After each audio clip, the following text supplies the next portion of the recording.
Wherever you are,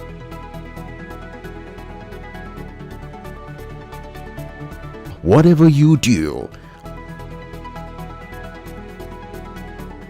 iBrandTV got you covered with the latest news. On iBrand News Now. It's about making history. Top-notch news analysis. Who knows how many of them that we have in governance? And Cycle Breakfast Show. Welcome to another interesting edition of iBrand Daybreak. Business trends. Hello and welcome to Business 24. Entertainment gist. Hello and welcome to the BTS. Sport review. This is the arena. Fashion tips. This is brands and fashion on iBrandTV. And a lot more. Keep watching iBrandTV as we make your day worthwhile with quality TV broadcast. iBrandTV. Business first.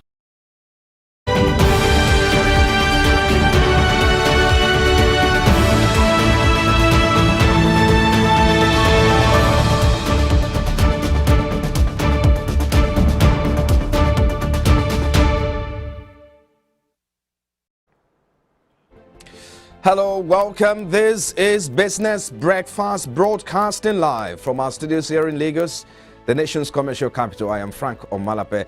It's the Thursday edition of Business Breakfast. Just a quick information for you. The International Monetary Fund, IMF, is asking Nigeria to devalue its currency further and raise interest rates to allow the currencies to depreciate in response to tighter funding conditions and an imminent policy tightening by the Federal Reserve Bank of the United States. Well, it's no news that Nigeria is one of the beneficiaries developing nations in terms of loans and aids from these foreign bodies. Perhaps Nigeria may likely to consider the downside of devaluation if it should heed IMF recommendations. Well, I think it's important to understand what devaluation is first. So let's get to have that understanding. So what is devaluation? Devaluation is the deliberate downward adjustment of the value of a country's currency against another currency, group of currencies, or currency standard.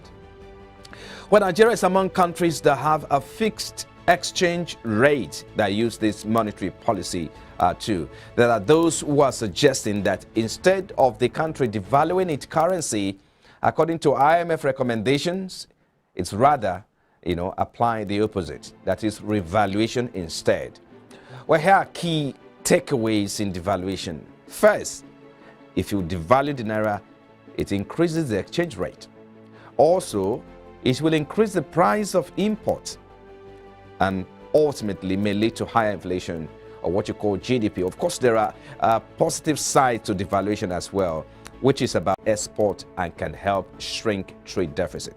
However, in the last quarter, that's the fourth quarter 2021, of course, the trade deficit has a bit, improved as well. Well, so these are some of the information coming in on the economy space and the country's economy space, and that you need to watch out for. Of course, that will be one of our major talking points for today.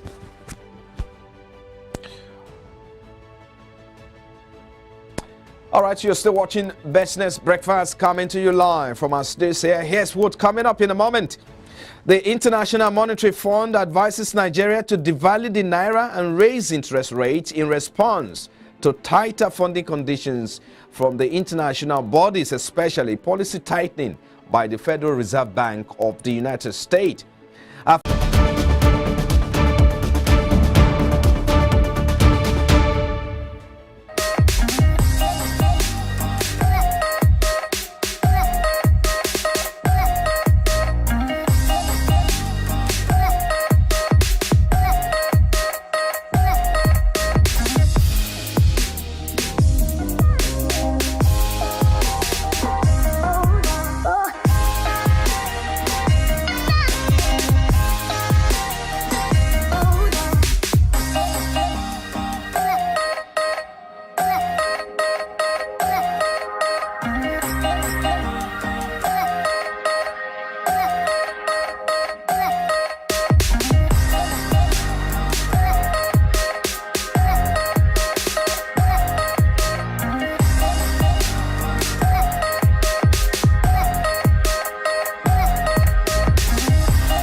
Thank you everyone for joining us. This is Business Breakfast. Let's get started. Before we get into the conversation and look at some of the trending stories now, the President Buhari has lifted the ban imposed on the operations of Twitter in Nigeria, effective from January 13. This is today. This was disclosed in a press statement on Wednesday signed by the Director General of the National Information Technology Development Agency and Chairman Technical Committee Nigeria Twitter Engagement, Kashifu Abdullahi. The statement read in part, quote, "The federal government of Nigeria directs me to inform the public that President Muhammadu Buhari has approved the lifting of the suspension of Twitter operation in Nigeria effective from 12 a.m. tonight, January 13, 2022, end quote. The approval was given following a memo written to the President by the Minister of Communications and Digital Economy, Isa Ibrahim.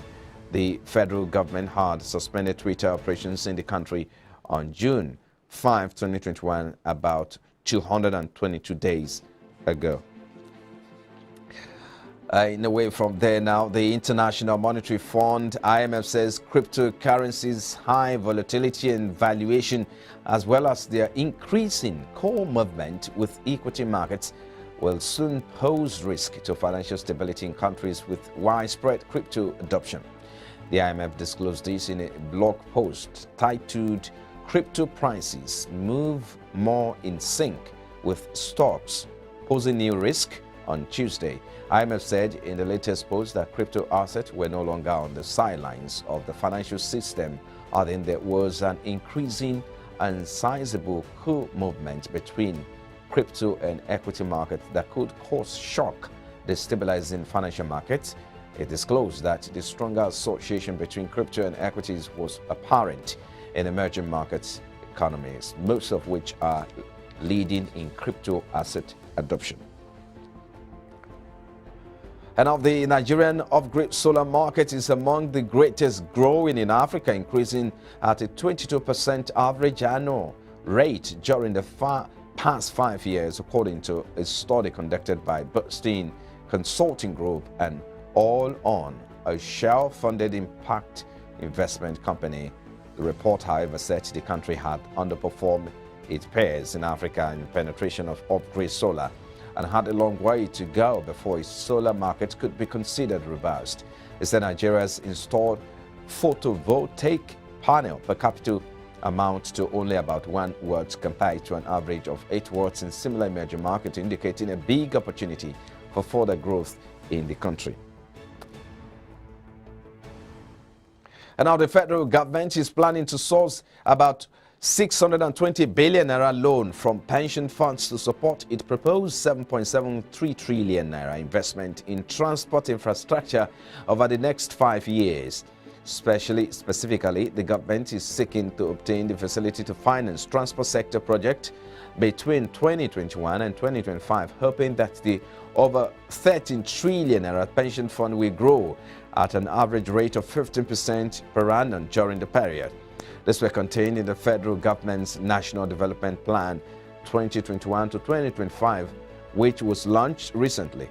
The federal government also revealed in the NDP document that the 7.73 trillion naira infrastructure spending would be sourced from the capital market, the Presidential Infrastructure Development Fund portfolio, pension funds, among others. Well, and that's it for now with the top business stories. Coming up in a moment, after this break, our focus, it's on the International Monetary Fund advising Nigeria to devalue the naira and raise interest rates instead. And we'll be looking at implications of this for the general economy.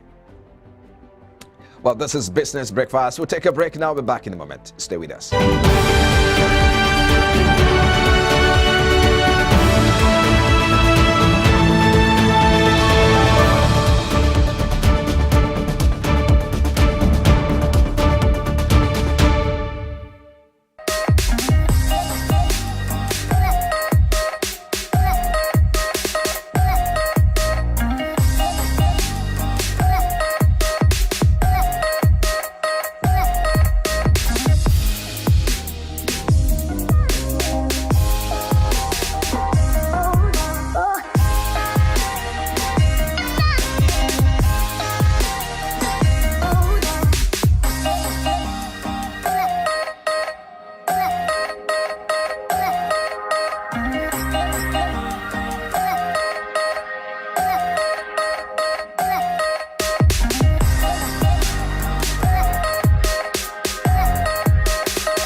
Glad to have you join us now. The International Monetary Fund has advised emerging economies, including Nigeria, to allow their currencies depreciate in response to tighter funding conditions and an imminent policy tightening by the Federal Reserve Bank of the United States. The Washington-based lender also canceled the Central Bank of Nigeria to raise the benchmark interest rate in preparation for the Federal Reserve policy tightening. According to the fund, the wide changes in the global economy outlook appear positive, especially in the United States. These changes are uncertain for emerging market. So let's make sense of this development now. Mr. Mike Oke is a public affairs and policy analyst. He joins me via the telephone now. Mr. Mike Oke, thank you for finding time to join us on Business Breakfast. Yeah, thank you, Mr. Frank, and good morning to our listeners. Yeah. Yes, I'm sure you've been following on that development. What does this mean for the economy? IMF is asking Nigeria to raise interest rate, not only to do that, but also to devalue the naira as well. Okay, so we saw the news when it broke, and it's not the first time that IMF and World Bank and other international agencies will be, giving such advices to emerging economies like Nigeria and others. You see, for some of us, we are not too comfortable with these interventions that come from these international monetary agencies, because they have a way of delegating these emerging economies. Okay, and these are the consequences when you are a perpetual borrowing nation. You are always at the whims and caprices of these international monetary agencies. Okay. Recently, of course, Nigeria is trying to draw down on the loan facility from IMF, and that's where some of these conditions are coming from them. The naira has been devalued. Trying to want to push it any further, the biting effect on the economy. Presently, we are not completely out of the woods of recession. Okay, so any further devaluation on our currency is going to take a biting and a crippling effect on the citizens. And I think the Nigerian government needs to sit up and shape up and tighten up, look at other venues where they will boost this economy, rather than always going cap in hand in taking loans continuously from these international monetary agencies. It does not do us any good. Well, I think IMF is raising this concern because they believe that perhaps Nigeria, the next place or the next point of call for loan request may be with the Federal Reserve Bank. And of course, the Federal Reserve Bank is trying to tighten up its monetary policy as well. Because you are mounting pressure on your debt profile. Currently, our foreign reserve had a deficit in this January.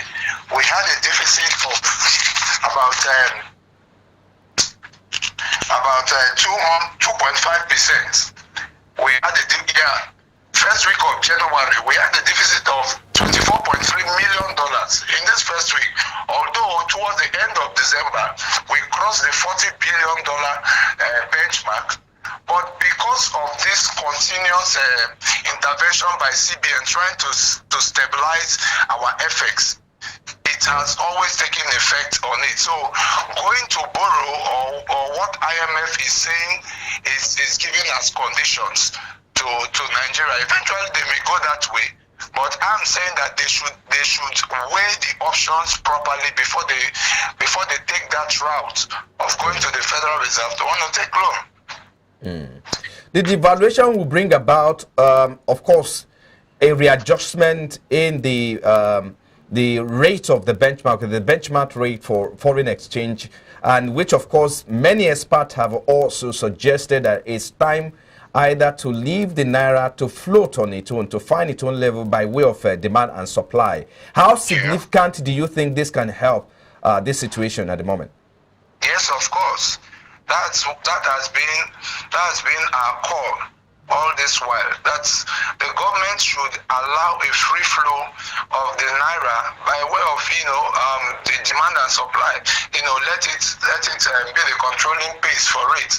But over the months, CBN they have always intervened to sustain and keep the naira at the peg, but they have not achieved that.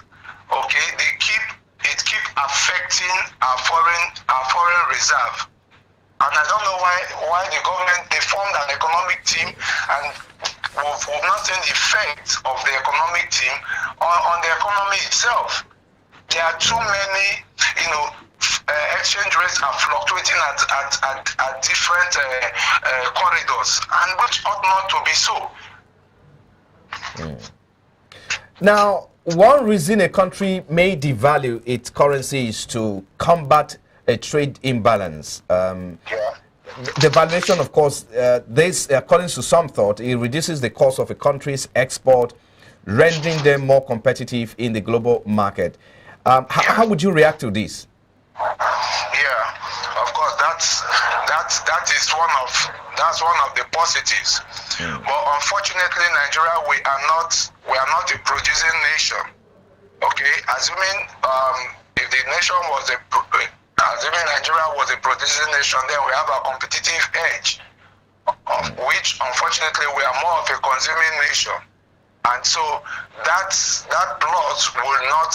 gain will not literally rub off on the country, okay, because of this effect. So I've always advocated that it's high time we look at areas, leakages within the system, within the economy, where some of this corruption has taken a strong toll on our economy. There are too many agencies and ministries that have no business still being there.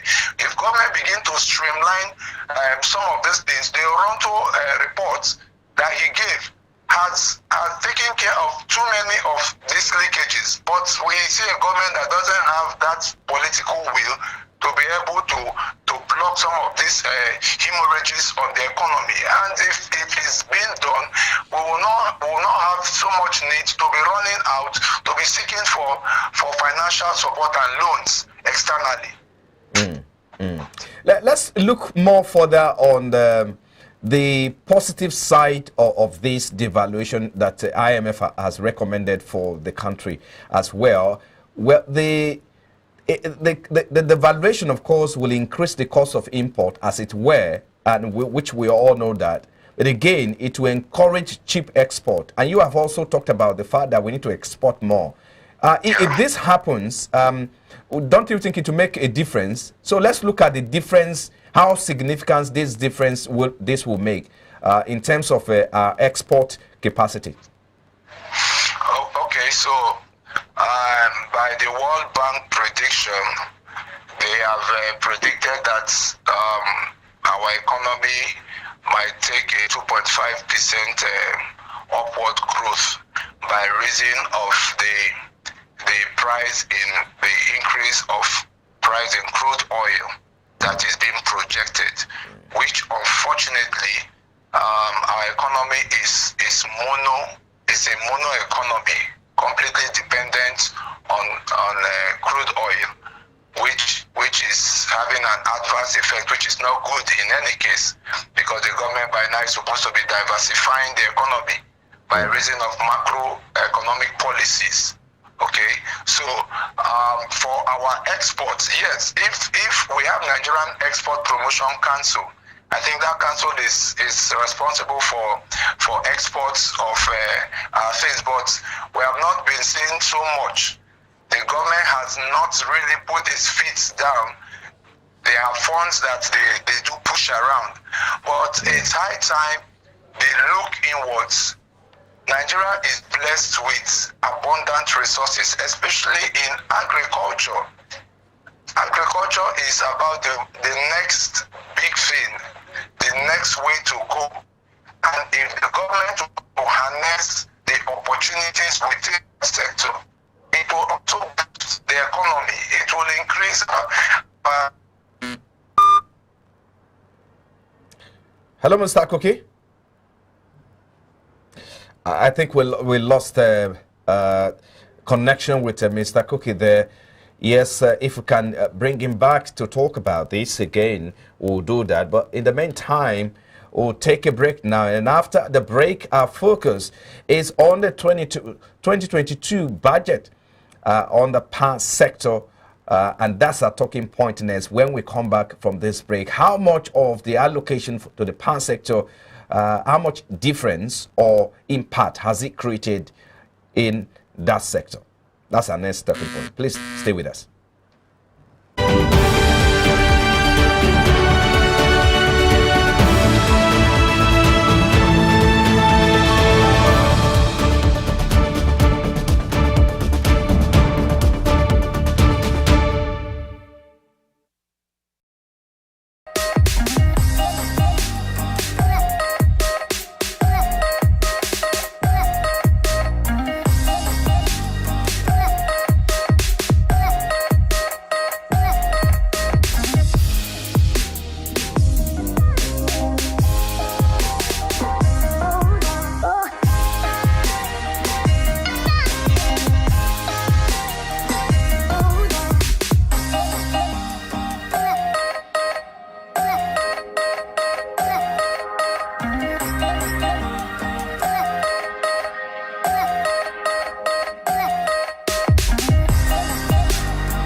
Glad to have you join us now. We are connected back to Mr. Cookie.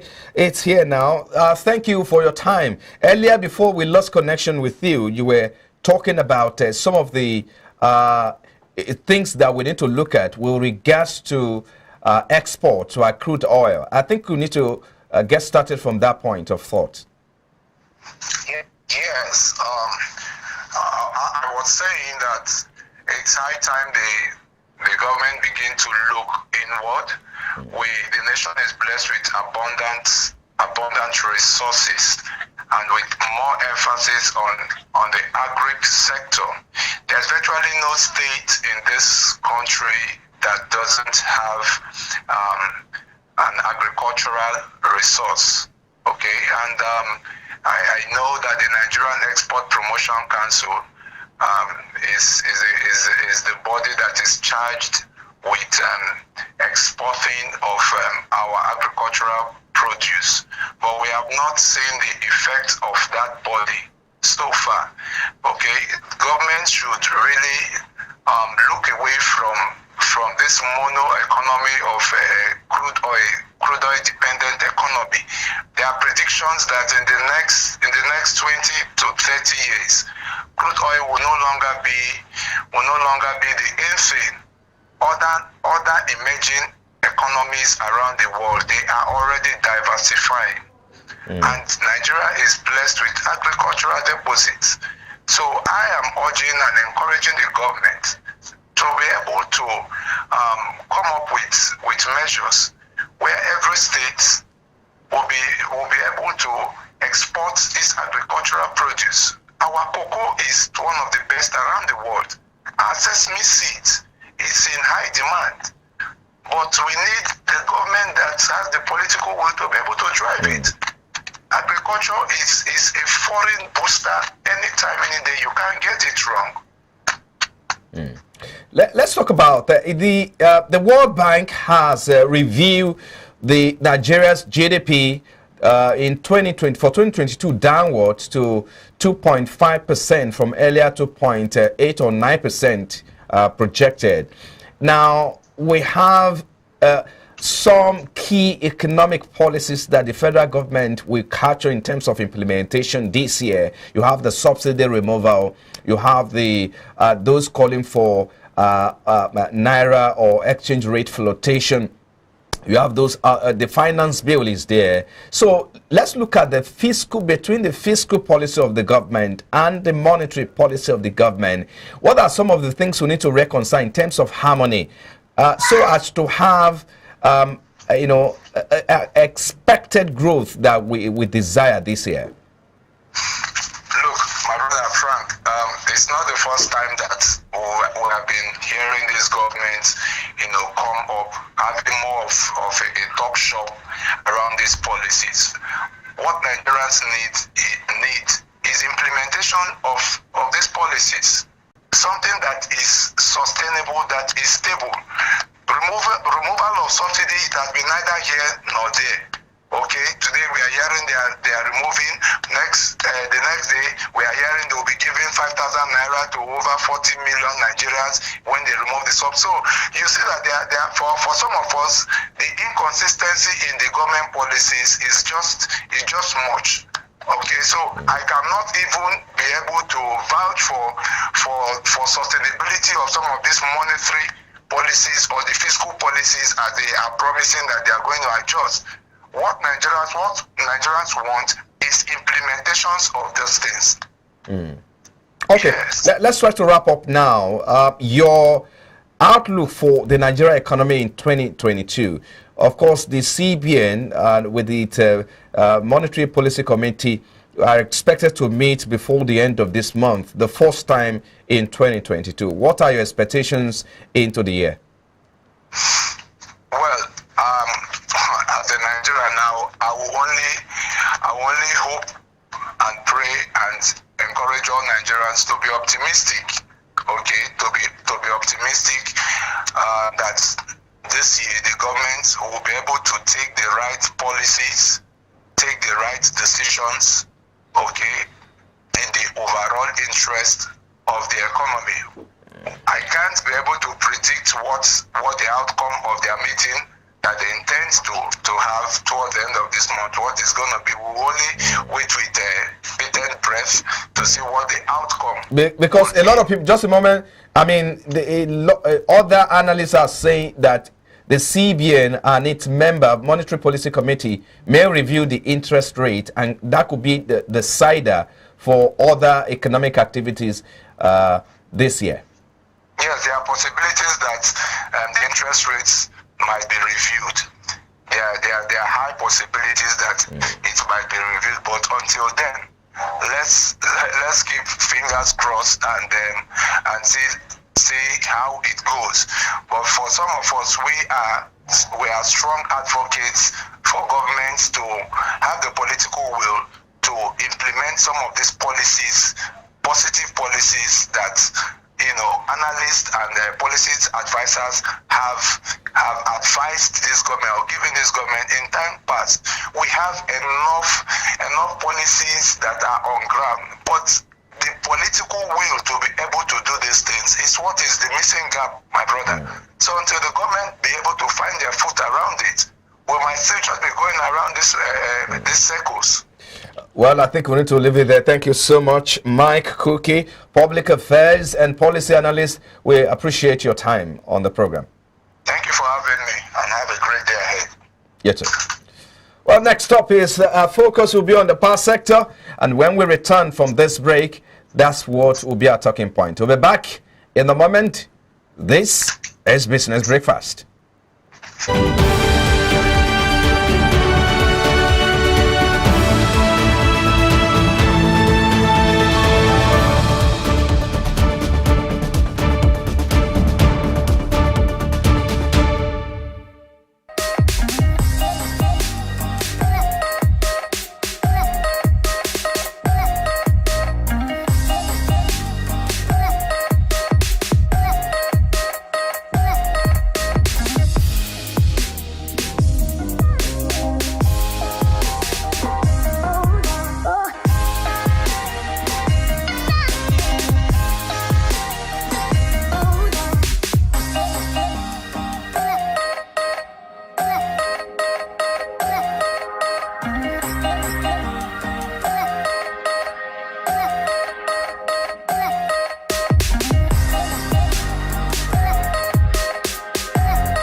Glad to have you back now. This is Business Breakfast coming to you live from our studios here in Lagos, Nigeria's commercial capital. Well, it's time to turn our attention to equities market now as the market closed on a positive note as all shilling days appreciated by 1.71% to close at 44,608.82, breaking the resistance point there as against 0.09% depreciation recorded previously. Year to date, market index gained about 4.43%. Market breadth closed positive, however, as Academy Press PLC led about 24 gainers against 13 losers, led by Regency Assurance PLC at the end of yesterday's trading session, which is an improved performance when compared with previous outlook. In the meantime, market turnover closed negative as volume down by 9.58% against 5.37% recorded in the previous session. At the end of yesterday's trading session, Transcorp, FBN Holding and Jais Bank were the most active stocks to boost market turnover, while shares of Seplat and Dangote Cement top market value. Well, I hope that the MCR will be able to put that for you so you can see that as well. Some of the figures that were traded on the market yesterday. Mr. Ambrose Omodion is Chief Research Officer. He invests data. He joins us via the telephone now to look at the market in details. Thank you, Mr. Ambrose Omodion, for joining us. We appreciate your time. Thanks for having me.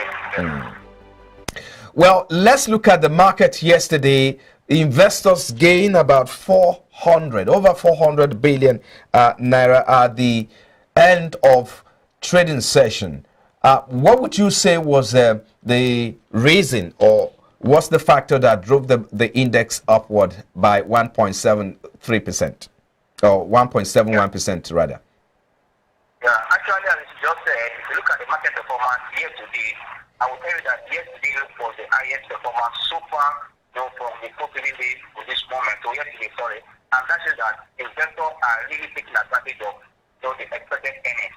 And also, I've said it earlier before now that the January interest of call upon investors to take advantage is unfolding, because if markets are recorded year to date for 4.47, it tells you that January is sustaining that trend of being a positive month for the year. And that means investors that understand these patterns in equity trading are also taking advantage of this thing that the momentum in January is positive and high, and knowing that unexpected, unaudited earnings for Q4 is going to be in the market. That I know is also what is driving the market. And don't forget that if you look at what happened today, I will tell you that no blue chip companies were the ones who have high demand. Also, the announcement of the Dangote Cement, coming up with the second buyback as of next week, is also a trigger. You see that the demand for Dangote Cement yesterday was high. Demand for MTN and Seplat was also high yesterday. You can see that a lot of all the high cap stocks yesterday, there was a demand for this stock. And that really supported the market in an uptrend. And it is not perfect that the core earnings season is close by.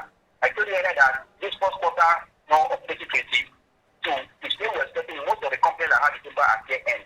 And this number will start rolling in any moment from now. But the point of this will be in at some any moment from January, because those unrelated accounts supposed to be the market within 30 days after the quarter has ended at the first. And today is already 30th day of January. And they have less than just 17 days to release those unrelated accounts for the quarterly end that is there in December. And when December starts coming, you want to give investors an insight where they should position more. Knowing that the Q3 numbers before now have given investors where they start positioning for those dividend paying stocks. And to check the market from January to date, those dividend paying stocks that are consistent are the ones that investors are positioning. And you can see that the volume for yesterday was not much. Just to show you that also all those big players in the market, the fund managers, are getting what to return back to the market. Which I think that before next week, you see they're coming back to the market, that also add more momentum to the market. For me, January is like to sustain that tempo of the positive month for 2022. It's a good thing for the market. We're seeing that the shares of Transcorp, as at yesterday, the FBN Holding and Jais Bank were the most active stocks to boost market turnover. Tell us more of the interest in these shares. If you look at Transcorp just owns a holding company of its own.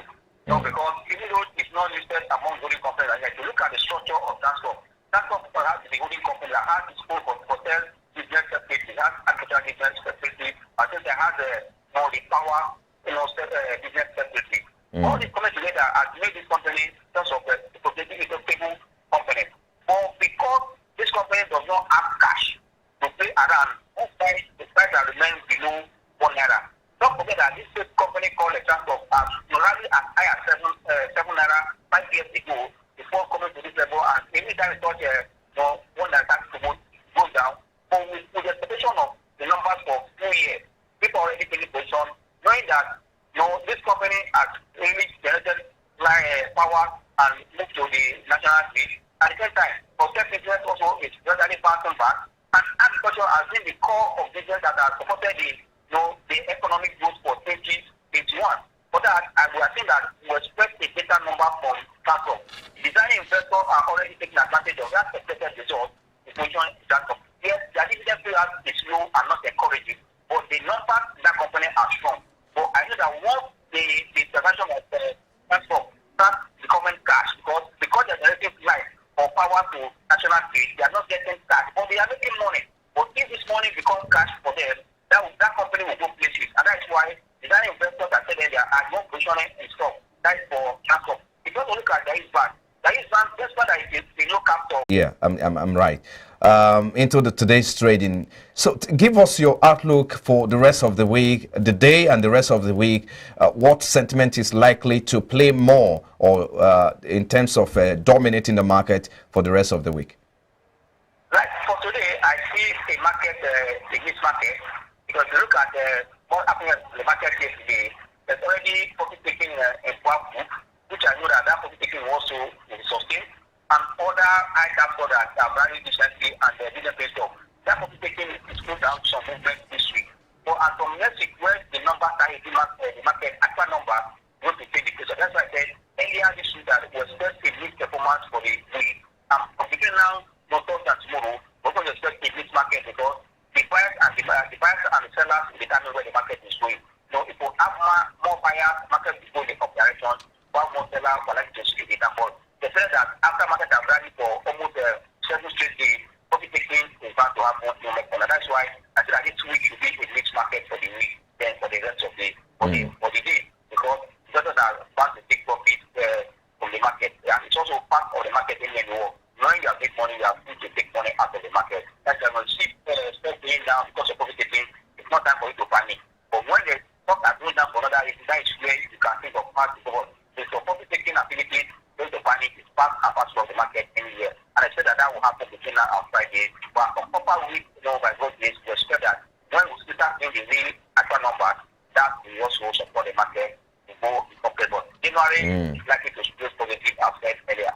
That's right. I think we should leave it there, pending when you come over here tomorrow for more analysis and the direction of the market for the week and the rest of the month as well. Many thanks for watching. Will I say watching now? Many thanks for coming on the show, Mr. Ambrose Omodian. I appreciate your time.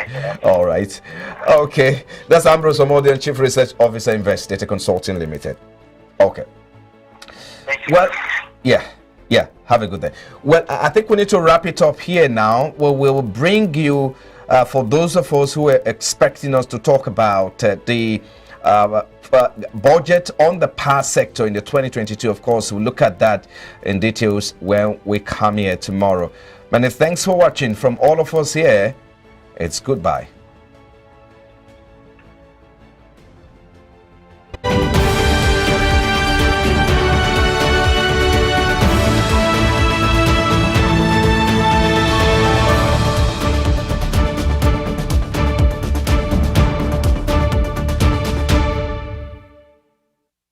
Wherever you are,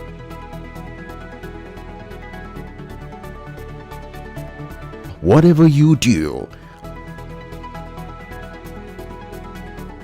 iBrandTV got you covered with the latest news. On iBrand News Now.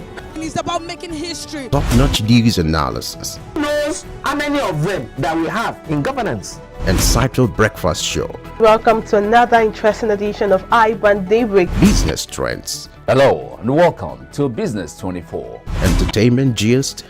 Hello and welcome to the BTS. Sport review, This is the arena. fashion tips, This is brands and fashion on iBrandTV. and a lot more. Keep watching iBrandTV as we make your day worthwhile with quality TV broadcast. iBrandTV, business first.